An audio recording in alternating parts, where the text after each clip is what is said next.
4:45 p.m. Fluorescent lights buzz above me like flies over roadkill.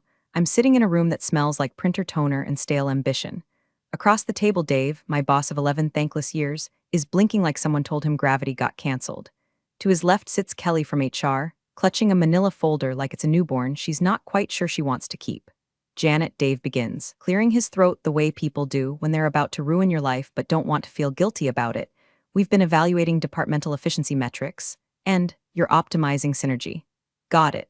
I cut him off before he can regurgitate the rest of the script corporate emailed him 5 minutes ago.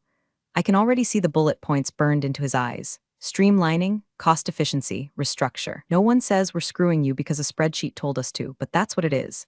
They hand me a box. Beige, too small to hold a decade, but apparently just the right size for what they think I'm worth. I stare at it. Then I look at Dave, who still can't quite meet my gaze, and I wonder how many unread emails he has from me warning about the biometric system, about how it was meant to be temporary, about how they never gave me the budget to fix it properly.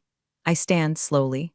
No tears, no tantrums, just the kind of eerie calm that usually comes right before an electrical fire. As I reach for the door, I toss one final breadcrumb, laced in sweet poison. Just so you know, the server authentication is still running on that old biometric protocol I set up. You'll probably want to migrate that over the weekend. Dave squints like I just recited Latin. Kelly glances at him, then back at me, her expression somewhere between confused and constipated. I walk out before they can say anything dumb enough to make me feel something. Hey, by the way, since you're already this far into the story, can I ask a tiny favor? 97% of you are watching without hitting little red subscribe button. I know, commitment is scary. Helping me hit my first 10K subscribers would mean more than Dave's half-hearted goodbye handshake. And trust me, that bar is subterranean. I pass my old cubicle on the way out. The guy who took 2 weeks to figure out how to unjam the printer offers me a limp wave. I don't return it. He'll be screaming my name by Monday. By the time I hit the parking lot, I feel the weight of the sun start to dip behind the glass facade of the building, that big dumb monument to mediocrity I kept upright with digital duct tape and sheer caffeine. My keycard doesn't work anymore. Symbolic. Funny thing is, the system that deactivated it? Yeah, it still needs my face to work. I slide into my car, that sad, stubborn Honda with the cracked dashboard and emergency cat litter in the trunk. As I start the engine, I glance once at the building behind me. They just fired the one person holding the only keys to the kingdom, and they didn't even ask where the lock was. The drive home felt like swimming through wet cement with a smile painted on. I wasn't crying, not even close. But every exit I passed looked like a place I could pull over and scream until my throat gave out. Instead, I gripped the steering wheel like it owed me money and let the Ohio highway roll under me like a funeral procession no one RSVP'd to. The sky was the color of a soggy manila folder, fitting. I cracked the window, lit a cigarette. The ashtray already looked like the aftermath of a Vegas divorce.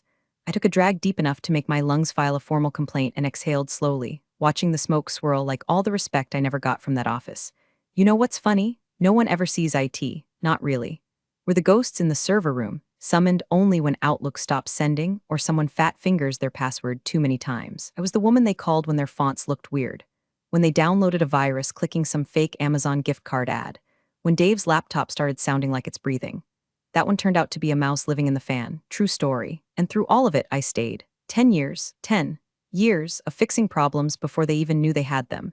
You know how many firewalls I configured? How many ransomware attacks I stopped? How many times I kept them from being turned into a headline and a lesson? They didn't care. I remember the budget meeting. Oh yeah, crystal clear. Some bright-eyed intern suggested switching to a cloud-first model, and everyone nodded like they understood what that meant. I brought up the aging server rack, originally purchased during the Bush administration, and suggested we finally replace it. Maybe even upgrade the authentication systems, before they crumbled like a stale granola bar. Dave smiled like a man who thought a VPN was a vitamin and said, "We just don't have the resources for that right now." Right, but they had the resources for a break room popcorn machine and those ridiculous standing desks that no one used, so I made do. I built a workaround. I implemented the biometric lockout not out of malice, but out of desperation, because it was either that or let their data rot under a cascade of brute force attacks from Belarus. I even documented it. Sent emails, made recommendations, filed reports. They ignored everyone. It wasn't revenge. Not then, it was survival. But now there's a quiet little seed in my chest that started to sprout. It's not rage. Rage burns hot and quick. This is colder, slower, more deliberate. It's the feeling of being overlooked one too many times and realizing maybe being invisible has its perks. I pull into my driveway. My house is quiet, the kind of quiet that doesn't ask anything from you. I sit in the car a moment longer, engine ticking as it cools down, and stare into the middle distance. You know what no one ever asked? No one ever said, "Hey Janet, what happens if you leave?" Well, they're about to find out. Saturday morning. I woke up before the sun, not because I was anxious, though I was, but because my body had forgotten how to sleep past 6 after a decade of 3 a.m. server alerts and urgent password resets from Dave's iPad. I stood in my kitchen, barefoot, wrapped in an old hoodie that smelled like dryer sheets and resignation. Coffee brewed slow and steady, filling the air with that burnt bean comfort I didn't know I needed. Then I powered up the pressure washer. Not out of rage, out of purpose. There's something poetic about stripping grime off concrete while your former employer's internal systems are collapsing like a Jenga tower at a toddler convention. I wasn't gloating. Not yet. I was scrubbing, deep cleaning, removing a decade of moss, algae, and psychic debris. I imagined each swipe of the water blade erasing another overlooked contribution. Firewall configured on Christmas morning. Recovered Dave's files after he spilled La Croix on his SSD. Set up two-factor authentication only for them to bypass it with post-its. The more I cleaned, the calmer I felt. My patio started to look like something from a Home Depot commercial, minus the happy marriage. I turned off the washer, wiped my face, and stood back to admire the freshly sanctified cement. It gleamed, not unlike my conscience. I didn't touch my phone all day, didn't check emails, no Slack, no Teams, no desperate "Hey Janet" quick question messages. I buried it under a dish towel and let the digital world scream into the void. That silence? Delicious. Sunday, I tackled the pantry. Alphabetized every spice jar, wiped down every can, and tossed expired sadness like artichoke hearts 2017 into the bin. My body moved with a rhythm I hadn't felt since before they started calling me tech wizard. Like it was a compliment instead of an excuse to dump 5 people's jobs on my plate. I found 3 bottles of soy sauce and exactly 0 self-pity. By noon, I had an emotional clarity that bordered on psychopathic. Not numb, serene. Like I was sitting on a hill, watching a forest fire I didn't start and wouldn't stop. And somewhere deep inside that smoke, I knew someone had finally tried to reboot something they shouldn't. Still, I didn't check. Let them sweat. By Sunday night, my phone was vibrating in pulses, voicemails stacking up like unpaid bills. I turned it face down, poured myself a glass of Pinot Noir, and sat on my freshly cleaned patio with a blanket over my lap and mittens curled beside me like a judgmental loaf of fur. The night air smelled like wet leaves and consequences. I watched the stars, listened to the chirp of crickets and distant tire hum.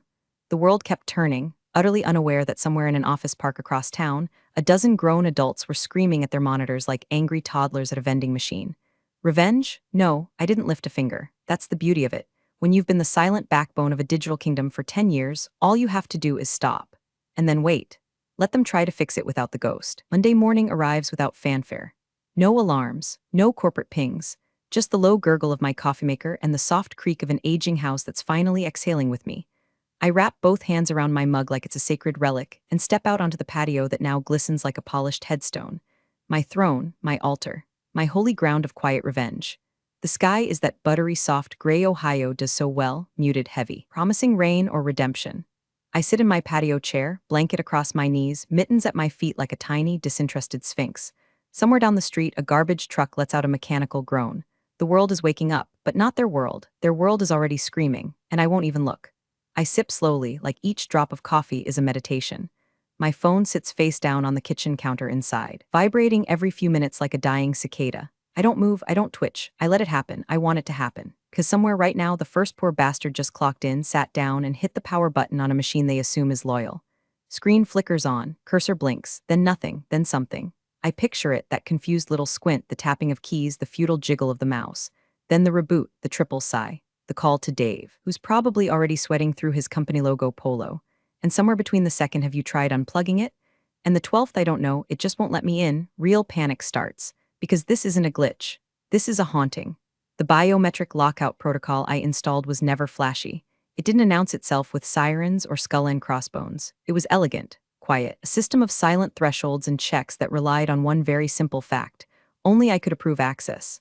It was meant to protect them. Now it protects me. I picture Kelly from HR, squinting at her screen, tapping the keyboard like it insulted her mother. I imagine the marketing guy, what's his name, who always wore ironic socks and couldn't open a PDF without texting me, frantically Googling how to fix computer on his phone while his desktop refuses to obey. I imagine Dave finally realizing something isn't right. It must be so loud over there. Phones ringing, meetings failing, panic bubbling through khaki corridors, and here I am, watching birds pick at the seed I scattered yesterday. Blue jays, mostly? loud, aggressive little creatures. Fitting. One of them flaps onto the back of my chair and stares at me like it's trying to decide whether I'm worth the trouble. I raise my mug in salute. Mornin' chaos, I say softly. It's not vengeance. Not exactly. It's the absence of obligation. The pleasure of knowing I no longer owe them my breath, my time, or my genius. And every minute I don't pick up that phone, the value of my silence grows. I lean back, let the warmth of the mug seep into my palms. Let the empire rot. This patio is my cathedral, and today I worship the sound of nothing. At exactly 9:15 a.m., the silence fractures. The first buzz is soft, barely noticeable under the hum of my kettle boiling for cup number 2. I let it pass. The second one follows a second later, sharper this time. Then comes the third, like a dog whining at the back door after tracking mud through a house it never built. I walk to the kitchen and glance at the screen. 3 words. Janet, it's chaos. Below it, a string of frantic emojis and a follow-up from Mason, the junior graphic designer with anime hair and a heart too soft for that toxic cave of beige walls and management jargon. Nobody can log in. The screen's there weird. Are you okay? Please tell me you're okay. I stare at his message like it's a telegram from the front lines. And then it starts. The flood, buzz, voicemail from Dave, first of many. I don't play it yet. I want the moment to steep like strong tea. Instead, I set the phone down, pour my water over a fresh bag of Earl Grey, and stir slowly, listening to the voicemail icon blink at me like a ticking bomb. I press play. Janet, hi, listen. We've got a situation here. I'm not pointing fingers or anything, but the network something's very wrong. I don't know if maybe you still have credentials that are impacting the system, but the login process is completely locked. The entire office can't get past some kind of image, some message. His voice cracks. I don't even know what it means. Our client files, Janet, if this is you, please call me. We can work something out. He's bargaining now, already. The second voicemail comes in as I sip. Janet, this is serious. I don't know what kind of game you're playing, but legal is telling me to document everything. If this is your doing, there will be consequences. I hope this isn't how you want to end things. I smile into my mug. I want exactly this. See, they thought firing me was like tossing out an old printer. Unplug and replace. No one thought to ask what happened when the printer was the power source, the firewall, the architecture, and the ghost in the Gotham machine. Another voicemail. I don't play this one. I can already imagine the tone shift. Desperation frosted with faux authority, trying to sound in control while the building's digital soul collapses around them. I check Slack out of morbid curiosity. I'm no longer a member, of course, but Maria from accounting, sweet, quiet Maria who always left a peppermint on my monitor when she'd borrow my keyboard cleaner, found me on Signal. Her message is just this: it's bad. Really bad.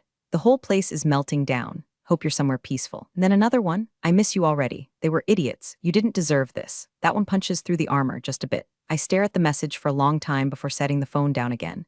Guilt flickers, but only briefly. Maria will be fine. She's too smart and too steady to go down with the rest. The ones who never listen, never saw me, never read a single one of my flagged reports. They're the ones circling the drain now. I step outside again, into the weak morning sun, just in time to see a blue jay dive bomb a squirrel off the bird feeder. The squirrel squeals, offended, and bolts.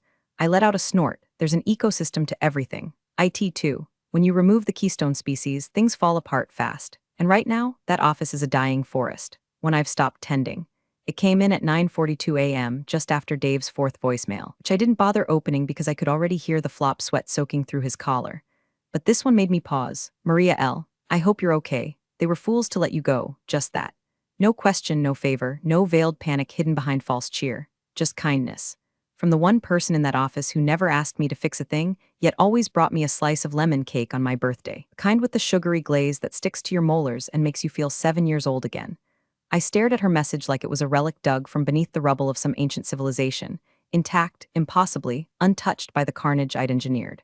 I sat back down on my patio, phone in one hand, guilt like a slow leak in the other. Maria. She used to stay late, not because she had to, but because the numbers mattered to her. She was the type who triple-checked vendor invoices even when no one asked her to, the type who brought in her own space heater when HR said the thermostat is fixed.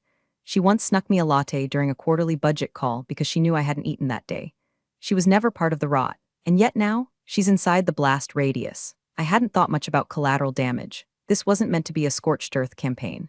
Not really. I didn't script some grand system meltdown or plant a logic bomb waiting to detonate on my way out. No ransomware. No sabotage. All I did was nothing. I stopped holding it together. And that nothing? It was enough to start a slow, beautiful collapse. But Maria's message flicked a nerve I'd buried under sarcasm and coffee. It reminded me of all the good ones, the few decent people tucked into the crevices of that crumbling company. People like Mason, who never once talked down to me, or Janelle from reception, who used to set aside packages so they wouldn't get stolen by Brad from procurement. The ones who didn't use me like a walking tech manual in a cardigan. They didn't deserve this. But the company did, because it never protected them either. It just used them quietly and visibly until they broke or gave up. Just like it did to me. It's not that I wanted anyone to suffer, but I knew, deep down, that the only way to expose how brittle the entire structure was to remove the one person silently duct taping it all together. And now the duct tape was gone. Maria sent another message a few minutes later. Don't answer. I just wanted to say thank you for everything you did. We all saw it, even if they didn't. I swallowed hard. Took another sip of tea that suddenly tasted like ash. Guilt curled up in my ribs, purring like a cat with claws. It would pass. Maria would survive. Mason would find another job, probably one where he wouldn't be the only designer doing 3 people's work for half a salary. Janelle had a side business making custom candles that I always thought would take off. The good ones, they'd land on their feet. It was the rest I wanted to see flailing. The ones who looked through me like I was a server rack on legs. The ones who thought tech meant magic. The ones who now, finally, understood that not all fires come with smoke. Some just flicker quietly behind glass until the oxygen runs out. I texted Maria back. Thank you, really, keep your head down today. I think the worst of it's still coming, and it was. Because the message on their screens, they hadn't even seen the real punchline yet. I held out as long as I could. Truly, I did. But by 10:27 a.m., curiosity had sharpened into something unbearable, like a loose tooth you can't stop tonguing. I tapped the browser open on my tablet, the one I rarely used, and logged into an old burner Twitter account I'd made back when the office was experimenting with influencer campaigns, and I wanted to stalk the interns anonymously. The handle was something like at Spice Rack Janet, fitting now in a poetic kind of way. I typed in the company name, slowly, like a surgeon prepping for a risky incision. And there it was. First tweet hit like a shot of espresso to the soul. Massive outage at company name. Full lockdown. Internal systems frozen since 8:45 a.m. Text baffled. No comment yet from leadership. 15 retweets, nothing major. Just a whisper in the wind. But I kept scrolling. A reporter from a local business rag posted a thread, hearing chatter from sources inside company name that the entire firm has been digitally paralyzed. Apparently the only IT administrator was laid off Friday. They've lost access to client files, HR systems, even basic logins. Developing story. #tech fail. It was the next one that did it. I laughed, out loud. A loud, hoarse bark that startled poor Mittens off the patio railing. It was a blurry photo from someone inside the office. The camera quality was garbage, probably taken with one of those cracked iPhones Dave always said he was going to upgrade next quarter. But even in the haze, you could make it out. A sea of monitors, rows and rows of them, each one glowing with the same image. Mittens sprawled on my old desk, paws curled, eyes closed in absolute, unbothered bliss. Sunbeam halo around him like he'd just descended from a nap into sainthood. Below him, in perfect centered white text on a slate gray background, your access is being managed by the new head of infrastructure. He is currently on a break. All inquiries will be addressed after his nap. The tweet's caption, major tech meltdown at company name. Source says they fired their only IT person on Friday. Every screen is frozen on a picture of a cat. #blessed #techkarma #Janet Wasright. It was already pushing 8,000 likes. Over 2,000 retweets. I scrolled the replies. A few coworkers, probably using burner accounts themselves, were chiming in. We told them not to let her go.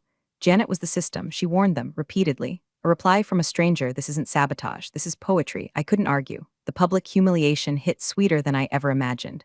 I didn't plan for this part. I never imagined it would spill beyond their office walls. But seeing it unfold, watching the company name turn into a trending punchline, was like sipping aged whiskey and realizing you hadn't forgotten how to taste joy.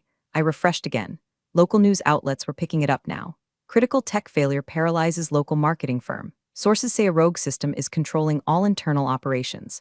One anchor even quoted the Mittens message on air. I shut the tablet and leaned back in my chair, heart steady. Not racing. Not giddy. Just right, because for once, the world got to see what I saw all along.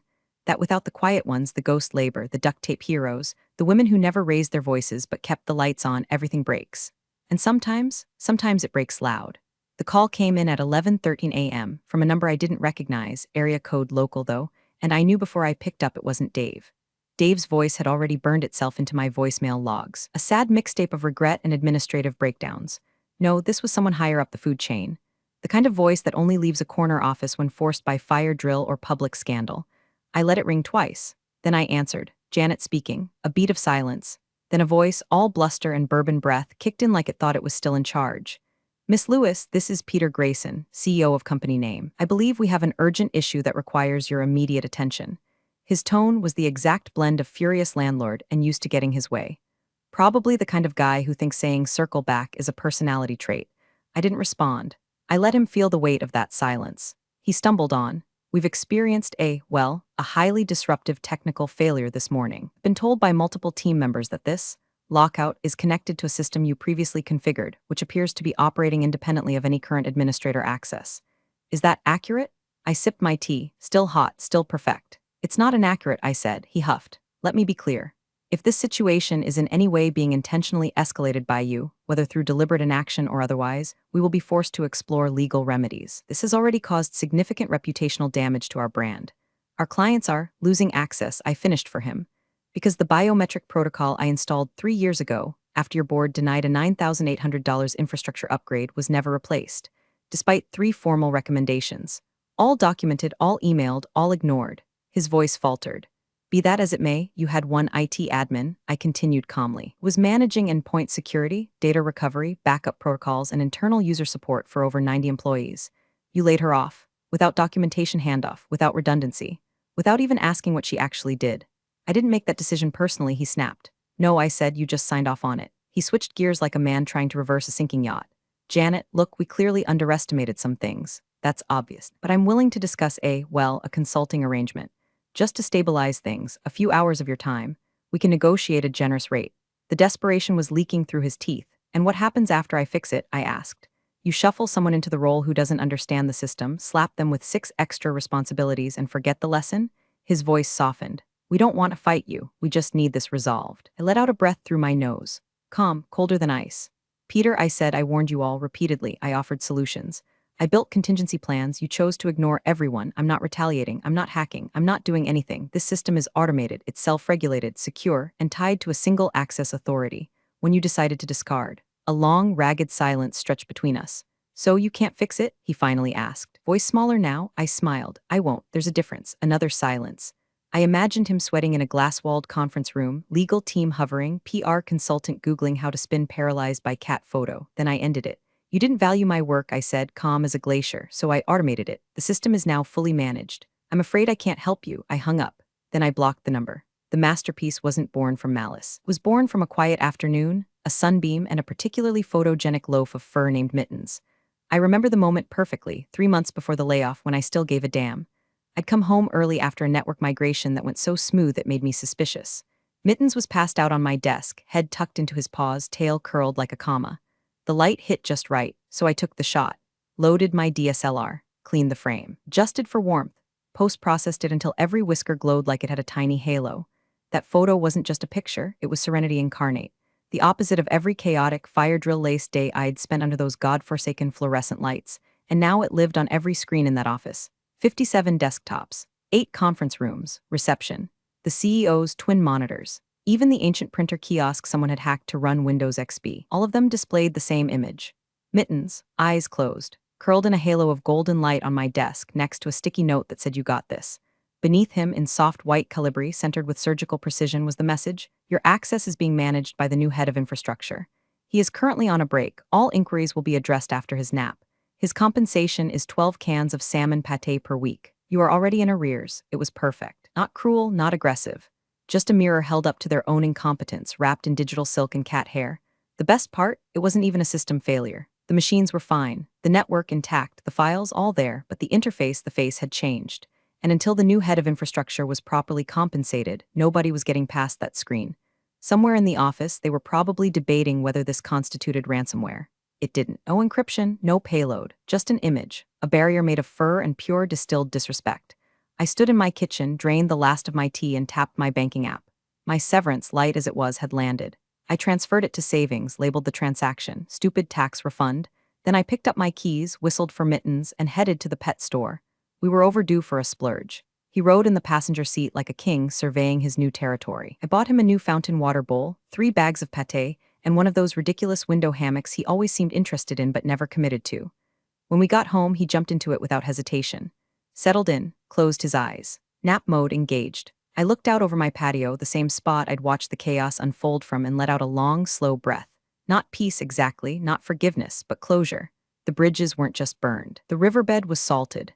The GPS still thinks the company exists, but it doesn't. Not in any way that matters. And me? I report to a new boss now. He pays in purrs and naps.